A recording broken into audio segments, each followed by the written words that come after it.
ചിത്രത്തിൻ്റെ തുടക്കത്തിൽ 65 വർഷങ്ങൾക്ക് മുൻപുള്ള രംഗങ്ങളാണ് കാണിക്കുന്നത്.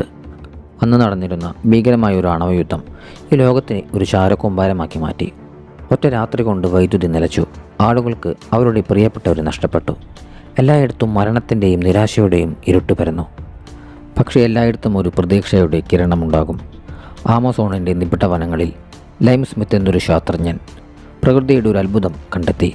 അത് മുങ്ങിപ്പോകാൻ തുടങ്ങിയ മനുഷ്യരാശിയെ രക്ഷിക്കാൻ പര്യാപ്തമായിരുന്നു. അദ്ദേഹം കണ്ടെത്തിയത് ജനസിസ് ട്രീയാണ്. ഇതൊരു സാധാരണ മരമായിരുന്നില്ല. വിഷലിപ്തമായ റേഡിയേഷനുകളെ വലിച്ചെടുത്ത് അതിനെ ശുദ്ധമായ ഊർജ്ജമാക്കി മാറ്റാൻ കഴിവുള്ള ഒരു അത്ഭുത മരമായിരുന്നു അത്. ഈ മരത്തിലെ നീല നിറത്തിൽ തിളങ്ങുന്ന പൂക്കൾ ലോകത്തെ വീണ്ടും പ്രകാശപൂരിതമാക്കിയെങ്കിലും അത് മനുഷ്യൻ്റെ വിധിയെയും ജീവിതത്തെയും എന്നേക്കുമായി മാറ്റിമറിച്ചു. യുദ്ധത്തിൻ്റെ ഫലങ്ങൾ അത്രയേറെ ആഴത്തിലുള്ളതായിരുന്നു. പിന്നീട് 90% കുട്ടികളും ജനിതക വൈകല്യത്തോടെയാണ് ജനിക്കാൻ തുടങ്ങിയിരുന്നത്. ഈ നിസ്സഹായരായ കുഞ്ഞുങ്ങളുടെ ജീവൻ രക്ഷിക്കാനും അവർ സാധാരണ നിലയിൽ പിറക്കുവാനും വേണ്ടി ശാസ്ത്രജ്ഞർ ജെനസിസ് എന്ന പൂവിൻ്റെ DNA മനുഷ്യൻ്റെ DNAയുമായി സംയോജിപ്പിച്ചു. തുടർന്ന് അത് ഗർഭം ധരിക്കേണ്ട സ്ത്രീകളിൽ കുത്തിവെച്ചു. ഇതിൻ്റെ ഫലമായി കേൾവി, കാഴ്ച അതുപോലെ എല്ലാ കാര്യങ്ങളും ചെയ്യാനുള്ള കഴിവുകൾ ഒരു സാധാരണ മനുഷ്യനേക്കാൾ 10 ഇരട്ടിയിലധികമുള്ള പരിഷ്കരിക്കപ്പെട്ട മികച്ച കുട്ടികൾ പറന്നു. ഇവരെ ജെനറ്റിക്സ് എന്ന് പേരിട്ട് വിളിച്ചു. ലോകത്ത് ജെനറ്റിക്സുകാരെ ഒരു രാജാവിനെ പോലെയാണ് കണക്കാക്കിയിരുന്നത്. 90% കുട്ടികളും ഇപ്പോൾ ജെനറ്റിക്സുകാരായി ജനിച്ചു. എന്നാൽ 10% ആളുകൾ, അതായത് ജെനറ്റിക്സ് പൂവിൻ്റെ DNA സ്വീകരിക്കാൻ കഴിയാത്തവർ, സാധാരണ മനുഷ്യരായി ജനിച്ചു. ഇവരിൽ ചിലർക്ക് ജനിതക വൈകല്യങ്ങൾ ഉണ്ടാകുകയും ചെയ്തു. അതായത് അവർ ജന്മന രോഗികളായിരുന്നു. ചിലർക്ക് നടക്കാൻ കഴിഞ്ഞില്ല, ചിലർക്ക് കാഴ്ചയില്ല, ചിലർക്ക് ഹൃദയ സംബന്ധമായ പ്രശ്നങ്ങളുണ്ടായിരുന്നു. അത്തരത്തിലുള്ള ആളുകളെ സ്പെഷ്യൽസ് എന്നാണ് വിളിച്ചിരുന്നത്. ഈ പുതിയ ലോകത്തിൽ സ്പെഷ്യൽസിനെ തീർത്തും ചവറ് പോലെയാണ് കണക്കാക്കിയിരുന്നത്. ആളുകൾ അവരെ ഒരുപാട് കളിയാക്കുകയും ഒറ്റപ്പെടുത്തുകയും ചെയ്തിരുന്നു. അവർക്ക് ജോലി ലഭിച്ചിരുന്നെങ്കിൽ പോലും അത് കായികാധ്വാനം കൂടുതൽ ആവശ്യമുള്ള ജോലികൾ മാത്രമായിരുന്നു. ശേഷം കാണിക്കുന്നത് ഈ പുതിയ ലോകത്തിലെ ജെനസിസ് ഇൻസ്റ്റിറ്റ്യൂട്ടാണ്. മനുഷ്യൻ്റെ നിലനിൽപ്പിന് തന്നെ കാരണമായ ആ മരങ്ങൾ സൂക്ഷിച്ചിരുന്നത് ഇവിടെയാണ്. അവിടുത്തെ ശുചീകരണ തൊഴിലാളിയായിരുന്നു വീൽ ചെയറിൽ സഞ്ചരിച്ചിരുന്ന ലിയോൺ. അവനൊപ്പം ഒരു ഫീൽഡ് ട്രിപ്പിൻ്റെ ഭാഗമായി ഇൻസ്റ്റിറ്റ്യൂട്ടിൽ വന്ന 12 വയസ്സുള്ള ഒരു പെൺകുട്ടിയായിരുന്നു ക്ലോയി. എന്നാൽ ലിയോണും ക്ലോയിയും പരസ്പരം സഹകരിക്കുന്നവരാണെന്നും ഇവിടെ മോഷണം നടത്താനാണ് അവർ എത്തിയിരിക്കുന്നതെന്നും പിന്നീടാണ് വെളിപ്പെടുന്നത്. മോഷണത്തിനായി ക്ലോയി ഒരു ടൂർ ഗൈഡിൻ്റെ ശ്രദ്ധ മാറ്റി. അതിനിടയിൽ ലിയോൺ ഒരു ഹാക്കിംഗ് ഉപകരണം ഉപയോഗിച്ച് സുരക്ഷിതമായ ഒരു വാതിൽ തുറന്നിരുന്നു. അവൻ മാപ്പ് പരിശോധിച്ച് എത്ര ഗാർഡുകൾ മുൻപിലുണ്ടെന്ന് മനസ്സിലാക്കി. അവരെ നേരിടാനായി ലിയോൺ തൻ്റെ പോക്കറ്റിൽ നിന്ന് ഒരു ചെറിയ റിമോട്ട് കൺട്രോൾ എലിയെടുത്ത് ഹാളിലേക്ക് വിട്ടു. ഗാർഡുകൾ ആ കളിപ്പാട്ടത്തെ പിന്തുടരുകയും അത് എടുക്കുകയും ചെയ്തു. അതോടെ ആ എലി മയങ്ങുവാനുള്ള വാതകം പുറത്തുവിട്ടു. അതുവഴി ഗാർഡുകൾ ബോധരഹിതരായി. തുടർന്ന് ലിയോൺ മുഖംമൂടി ധരിച്ച് ലാബിനുള്ളിലേക്ക് പ്രവേശിച്ചു. അവിടേക്ക് വരുന്നതിന് മുൻപ് ലാബിലെ വെന്റിലേഷൻ സിസ്റ്റത്തിലും അവൻ ഒരു വാതകം പുറത്തുവിട്ട് എല്ലാ ശാസ്ത്രജ്ഞരെയും ബോധരഹിതരാക്കിയിരുന്നു. ലാബിനുള്ളിൽ വെച്ച് ലിയോൺ അമ്മ നൽകിയ പഴയ വാച്ചിലേക്ക് നോക്കി. അതവന് ധൈര്യം നൽകി. തുടർന്ന് അവൻ ഒരു ലേസർ കട്ടർ ഉപയോഗിച്ച് ജെനസിസ് ട്രീയുടെ നീലപ്പൂവ് ഒടിച്ചെടുത്തു. പൂവ് ഒടിച്ചുടൻ തന്നെ ആ മരത്തിൻ്റെ പ്രതിരോധ സംവിധാനം പ്രവർത്തിച്ചു തുടങ്ങി. അത് ഒരുപാട് മുള്ളുകൾ പുറത്തേക്ക് വിട്ടു. അതിൽ നിന്ന് ലിയോൺ കഷ്ടിച്ച് രക്ഷപ്പെട്ടു. യഥാർത്ഥത്തിൽ ഈ മരം ബോംബുകളിലെ അപകടകരമായ റേഡിയേഷൻ കാരണം രൂപാന്തരപ്പെട്ടതാണ്. പൂവൊടിച്ചതോടെ സുരക്ഷാ അലാമുകൾ മുഴങ്ങാൻ തുടങ്ങി.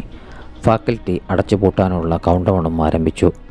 പക്ഷേ ലിയോൺ ആളുകൾക്കുള്ളിൽ ഒളിച്ചും ക്ലോയുമായി മനഃപൂർവ്വം കൂട്ടിമുട്ടിയും ഒന്നും അറിയാത്ത പോലെ പുറത്തേക്ക് വന്നു. മോഷണം നടന്ന പൂവടങ്ങിയ കണ്ടെയ്നർ ക്ലോയി ഒരു ടെഡി ബെയറിൽ ഒളിപ്പിച്ചു. പരിശോധനയ്ക്കിടെ സമർത്ഥമായി സംശയം തോന്നിക്കാത്ത തരത്തിൽ അവൾ ടെഡി ബിയറിന് ഗാർഡൻ നൽകി. സ്വന്തം പരിശോധന പൂർത്തിയാക്കുകയും ആരും സംശയിക്കാതെ സ്ഥാപനത്തിൽ നിന്ന് പുറത്തു കടക്കുകയും ചെയ്തു. അതിനുശേഷം അവർ ഇരുവരും സ്വന്തം നഗരത്തിലേക്ക് തിരിച്ചെത്തി. ഇവിടെ എത്തിയപ്പോൾ ഒരു രാഷ്ട്രീയക്കാരൻ്റെ പ്രസംഗം എല്ലായിടത്തും സംപ്രേഷണം ചെയ്യുന്നത് അവർ കണ്ടു. സെനറ്റർ ഫ്രാങ്ക് പ്രപ്പോസിഷൻ 42 എന്ന പേരിൽ പുതിയ നിയമം കൊണ്ടുവരാൻ ശ്രമിക്കുകയായിരുന്നു. ജെനറ്റിക്സിനെയും സ്പെഷ്യൽസിനെയും ഒരുപോലെ കാണണമെന്ന് അദ്ദേഹം ആഗ്രഹിച്ചു. അതിനാൽ മുതിർന്നവർക്കും സ്പെഷ്യൽസിനും അവരുടെ രോഗങ്ങളിൽ നിന്നും ബലഹീനതകളിൽ നിന്നും മുക്തി നേടാൻ കഴിയുന്ന ഒരു പ്രതിവിധി, ഒരു സിറം അദ്ദേഹം തയ്യാറാക്കിക്കൊണ്ടിരിക്കുകയായിരുന്നു. ശേഷം കാണിക്കുന്നത് ഒരു പ്രശസ്ത പോപ്പ് സ്റ്റാറായ മീരയെയാണ്. പാവപ്പെട്ട സ്പെഷ്യൽസ് താമസിക്കുന്ന ഡിസ്ട്രിക്റ്റിൽ ഒരു കച്ചേരി നടത്തണമെന്നും അതുവഴി അവിടുത്തെ എല്ലാവർക്കും ഒത്തുചേർന്ന് ജീവിക്കാനാകുമെന്നും അവൾ പ്രഖ്യാപിച്ചു. കച്ചേരിയെക്കുറിച്ച് കേൾക്കുമ്പോൾ ലിയോണിന് അത് വിശ്വസിക്കാനാവുന്നില്ല. കാരണം ധനികരും ജെനറ്റിക്സുകാരും കള്ളം പറയുകയുള്ളൂ എന്നാണ് അവൻ കരുതിയിരുന്നത്. അങ്ങനെ അവർ വീട്ടിലേക്കെത്തി. അതൊരു ബേസ്മെൻറ്റ് വർക്ക്ഷോപ്പാണ്. അവിടെ ചെടികളും ഗാഡ്ജറ്റുകളും നിറഞ്ഞിരിക്കുന്നു. ക്ലോയി വളരെ നല്ലൊരു സസ്യശാസ്ത്രജ്ഞയായിരുന്നു. രാസവസ്തുക്കൾ ഉപയോഗിച്ച് ആസിഡ് പഴങ്ങളും വിചിത്രമായ വള്ളിപ്പടർപ്പുകളും അവൾ വളർത്തുന്നു. ലിയോൺ ഒരു ശാസ്ത്രജ്ഞനാണ്. വികലാംഗനായ സ്പെഷ്യൽസിനു വേണ്ടി കൃത്രിമ കൈകാലുകൾ അവൻ ഉണ്ടാക്കാറുണ്ട്. സ്പെഷ്യൽസിനെ അതിജീവിക്കാൻ വേണ്ടി തൻ്റെ ഗാഡ്ജറ്റുകൾ നിർമ്മിക്കാൻ മോഷ്ടിച്ച ജനസിസ് സത്ത് അവൻ ഉപയോഗിച്ചു. അർദ്ധരാത്രിയിൽ അവർക്ക് പരിഭ്രാന്തനായ ഒരാളിൽ നിന്ന് ഒരു ഫോൺ കോൾ വന്നു. ധനികരായ ജനറ്റിക്സ് ഡിസ്ട്രിക്റ്റിൽ താമസിച്ചിരുന്ന അയാളും അംഗവൈകല്യമുള്ളവനായിരുന്നു. കൂടാതെ ഒരു മെക്കാനിക്കൽ സ്യൂട്ട് ഉപയോഗിച്ചാണ് ജോലികൾ ചെയ്തിരുന്നത്. ഇപ്പോൾ ആ സ്യൂട്ട് കേടായി. രാത്രിയിൽ അയാൾക്ക് ധാരാളം ജോലികൾ തീർക്കാനുണ്ടായിരുന്നു. താൻ ഒരു സ്പെഷ്യലാണെന്നറിഞ്ഞാൽ എല്ലാവരും തന്നെ പുറത്താക്കുമെന്ന് അയാൾ ഭയന്നു. ആദ്യം ക്ലോയി സഹായിക്കാൻ കഴിയില്ലെന്ന് പറഞ്ഞ് ക്ഷമ ചോദിച്ചു. എന്നാൽ അയാൾ 3 ഇരട്ടി പണം വാഗ്ദാനം ചെയ്തപ്പോൾ ലിയോൺ സമ്മതിച്ചു.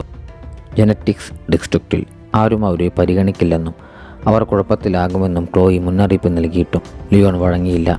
ആരും അവരെ ഡിസ്ട്രിക്റ്റിൽ പ്രവേശിക്കാൻ അനുവദിക്കില്ലെന്ന് പോലും അവർക്ക് അറിയാമായിരുന്നു. എന്നാൽ ലിയോണിന് അതിനും ഒരു വഴിയുണ്ടായിരുന്നു.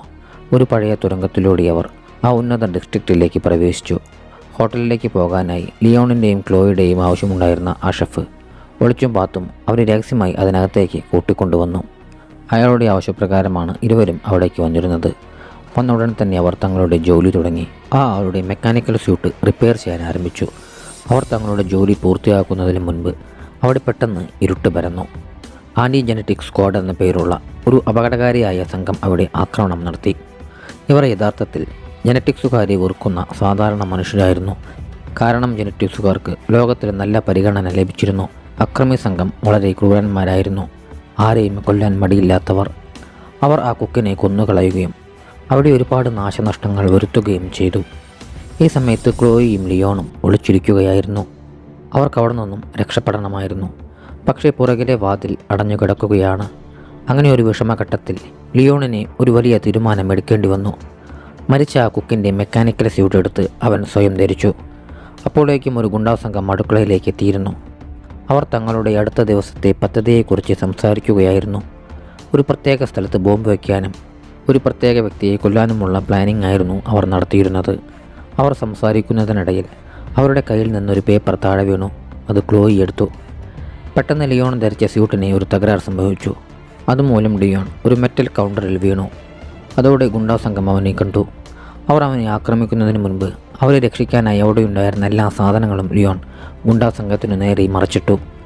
അതിനുശേഷം ഈ മെക്കാനിക്കൽ സ്യൂട്ടിൻ്റെ ശക്തി ഉപയോഗിച്ച് പുറകിലെ വാതിൽ ബലം പ്രയോഗിച്ച് തുറന്ന് ഇരുവരും അവിടെ നിന്നും ഓടി രക്ഷപ്പെട്ടു. സുരക്ഷിതമായി അവർ വീട്ടിലേക്കെത്തി. ഈ പ്രതിസന്ധിയിൽ നിന്ന് രക്ഷപ്പെട്ടു എന്നവർ കരുതി. പക്ഷേ അങ്ങനെയായിരുന്നില്ല. ഹോട്ടലിലെ CCTV ദൃശ്യങ്ങളിൽ ഇവരുടെ 2 പേരുടെയും ചിത്രങ്ങൾ പതിഞ്ഞിരുന്നു. ആൻറ്റി ജനറ്റിക്സ് ഗാങ് മാസ്ക് ധരിച്ചിരുന്നതിനാൽ പോലീസിന് തോന്നിയത് ഈ 2 പേരും, അതായത് ലിയോണും ക്ലോയിയും തന്നെയാണ് ആ സംഘത്തിൻ്റെ നേതാക്കന്മാർ എന്നാണ്. ഒരു തെറ്റും ചെയ്യാതെ അവർ കുറ്റവാളികളായി മാറി. അപ്പോഴാണ് പോലീസ് സ്പെഷ്യൽ ഫോഴ്സ് മേധാവിയുടെ അഭിമുഖം വാർത്തകളിൽ വരുന്നത്.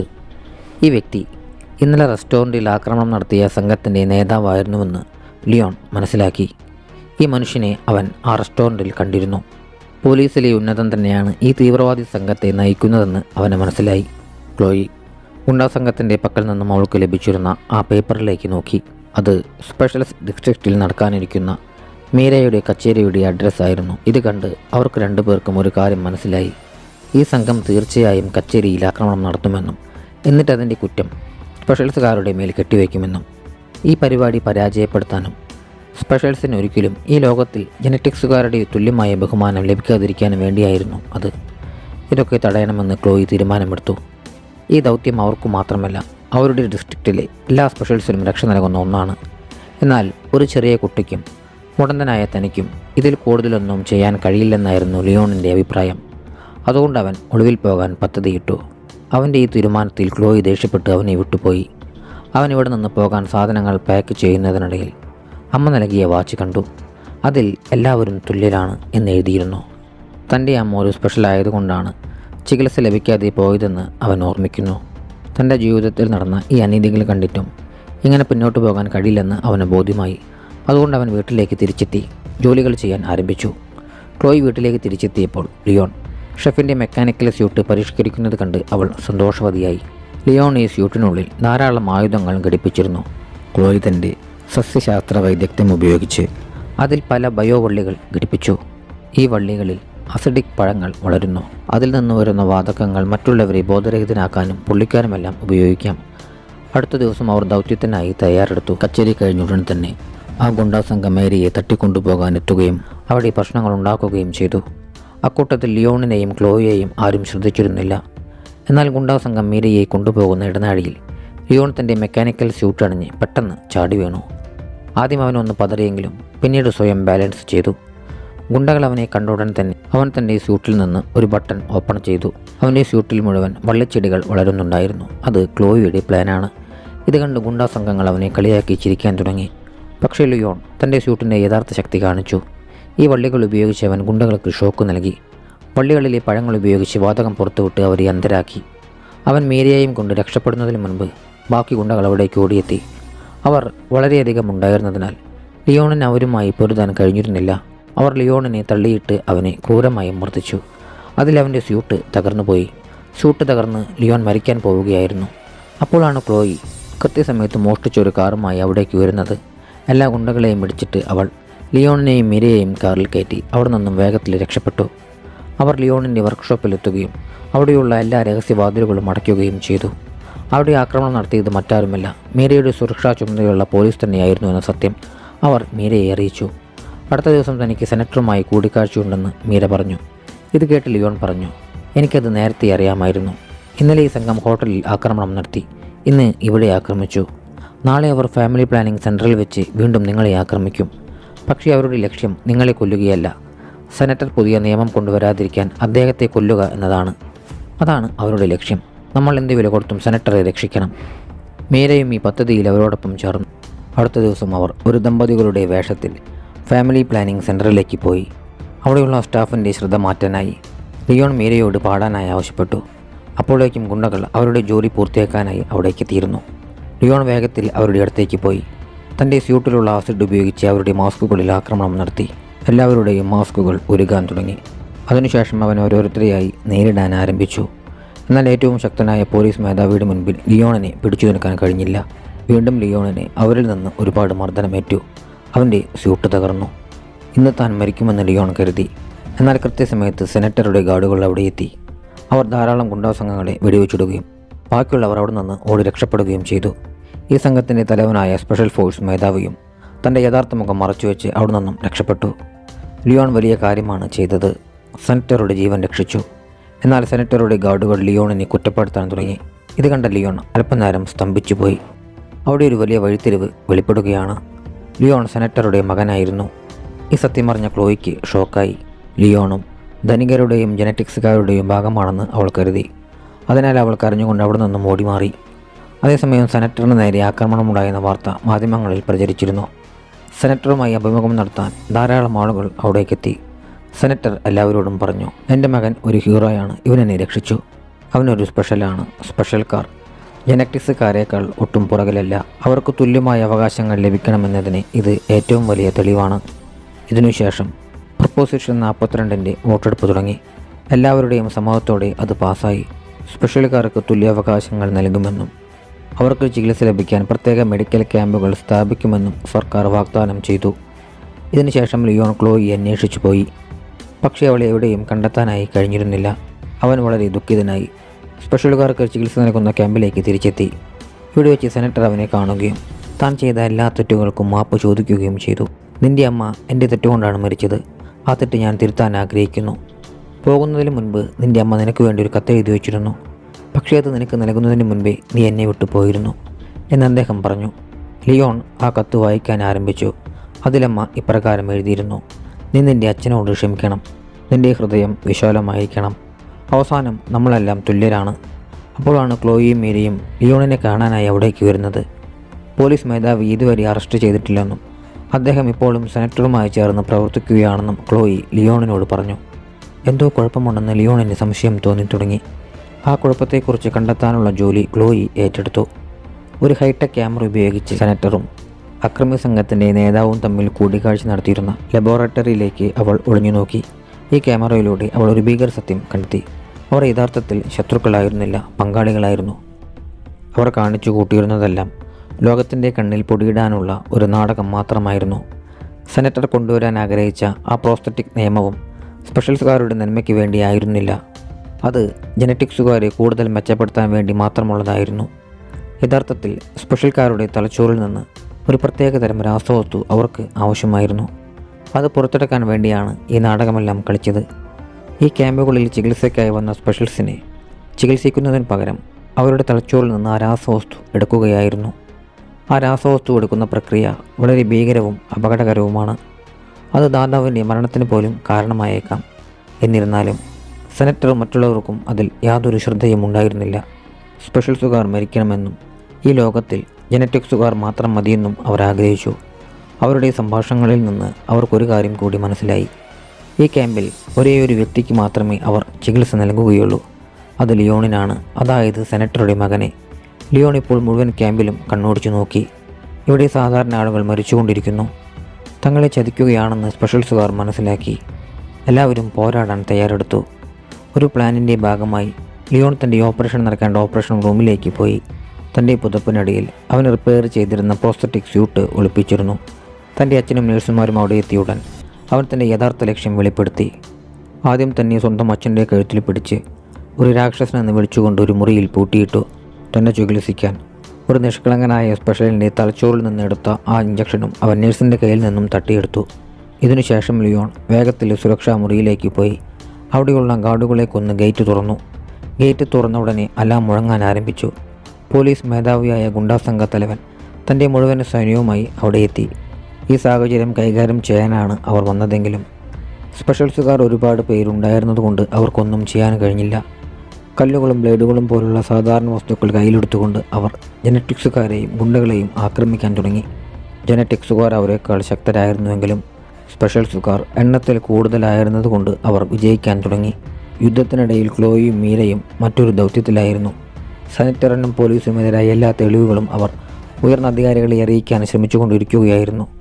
എന്നാൽ ഇതിന് 5 മിനിറ്റ് സമയമെടുക്കും. അതിനു മുൻപ് ആരെങ്കിലും വന്ന് അവരിൽ നിന്ന് തെളിവുകൾ തട്ടിയെടുക്കുമോ എന്ന് അവർ ഭയന്നു. ഒരുത്തൻ വന്ന് മീരയുടെ കഴുത്ത് ഞെരിക്കാൻ തുടങ്ങി. മീര മരിക്കേണ്ടതായിരുന്നു. പക്ഷേ അപ്പോഴാണ് മറ്റൊരു സ്പെഷ്യൽ വന്ന് പിന്നിൽ നിന്ന് ജനറ്റിക്സിനെ അടിച്ചു വീഴ്ത്തി മീരയെ രക്ഷിക്കുന്നത്. അവസാനം ആ തെളിവുകൾ പൂർണ്ണമായും അധികാരികളിലേക്ക് എത്തിച്ചേർന്നു. സെനറ്ററിൻ്റെയും പോലീസ് മേധാവിയുടെയും കള്ളത്തരങ്ങൾ എല്ലാവരിലേക്കും എത്തിക്കാനുള്ള അവരുടെ ദൗത്യം വിജയിച്ചു. ഇതേസമയം ആ ഗുണ്ടാസംഘ തലവനും ലിയോണും തമ്മിൽ അതിഭീകരമായ പോരാട്ടം നടന്നുകൊണ്ടിരിക്കുകയായിരുന്നു. ആ ഗുണ്ട ജനറ്റിക്സ് ആയതുകൊണ്ട് വളരെ ശക്തനും വേഗതയേറിയവനുമായിരുന്നു. അവൻ ലിയോണിൻ്റെ സ്യൂട്ട് കഷ്ണങ്ങളാക്കി തകർത്തു. അതിനുശേഷം അവൻ ലിയോണിനെ വലിച്ചഴിച്ച് ലാബിനുള്ളിലേക്ക് കൊണ്ടുപോയി. ജനറ്റിക്സ് ട്രീക്ക് പിന്നിലുള്ള കൺട്രോൾ പാനലിൽ ശക്തമായി ഇടിച്ചു. ജനസിസ് ട്രീ എങ്ങനെയാണ് പ്രവർത്തിക്കുന്നതെന്ന് ലിയോണിനറിയാമായിരുന്നു.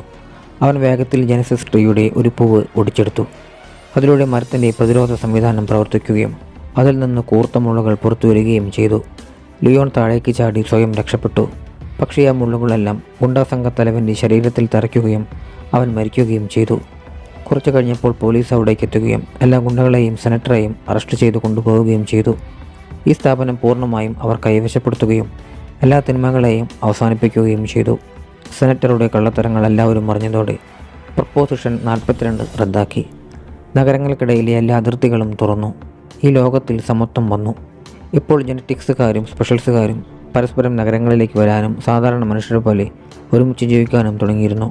എല്ലാവരും വളരെയധികം സന്തോഷിച്ചു. അതിലുപരി ലിയോൺ, ക്ലോയി, മീര എന്നിവരായിരുന്നു ഏറ്റവും കൂടുതൽ സന്തോഷിച്ചിരുന്നത്. ആ പോരാട്ടത്തിൽ മീരയുടെ കഴുത്തിന് ഗുരുതരമായി പരിക്കേറ്റിരുന്നു. അവൾക്കിപ്പോൾ ഭക്ഷണം കഴിക്കാൻ ബുദ്ധിമുട്ടുണ്ട്. എന്നിരുന്നാലും ലിയോണിനൊപ്പം തൻ്റെ ശേഷിക്കുന്ന ജീവിതം ജീവിക്കാൻ അവൾ ആഗ്രഹിച്ചു. ക്ലോയിയും അവരോടൊപ്പം സുരക്ഷിതയായി തന്നെ ഉണ്ടായിരുന്നു. എന്നാൽ വികൃതമായ മുഖത്തോടെ ആരോ ഒളിച്ചിരുന്ന് ലിയോണിനെ നിരീക്ഷിക്കുന്നുണ്ടായിരുന്നു. അത് ലിയോണിൻ്റെ അച്ഛനായ സെനറ്ററായിരുന്നു.